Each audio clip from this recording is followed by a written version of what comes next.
Government yemutungamiri wenyika wemasodamdzo Mnangagwa ipinzwa pama1.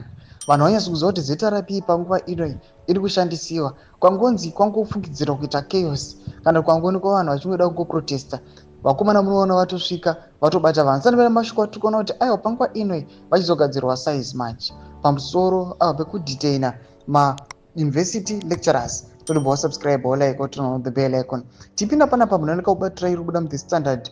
Varikubuda vanyora vachiti government has been given a 48-hour ultimatum to release detained University of Zimbabwe UZ lecturers or face nationwide protest involving other labor groupings. Tomasho varikubuda panapa arikunzi aiwa government panapa yopa mathreats kunzi mukasaburitsa these lecturers within 2 days aiwa nyika yese iri kuenda against you.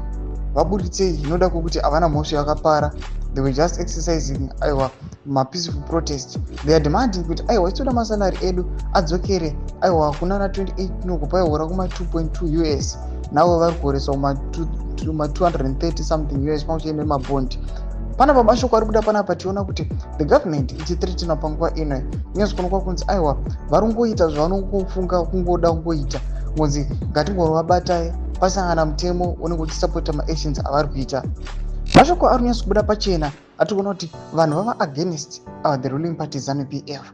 Ndo pepe vanhu paunouya panapa vachizouya vachizopinda vachizoteerera nhau vamwe vachipusha mapropagandas ekuenda the ZANU-PF regime zviri kurambwa nethe ruling party ZANU-PF ichiti don't join those people.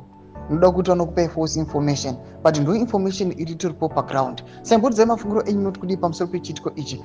Kana uri against the ruling ZANU-PF party pinai kucomment section medu mumbotudza mafungiro enyu moti kudii pamusoro pechiitiko ichi. Pinai kucomment section medu mafungiro enyu. Subscribe or like, or turn on the bell icon.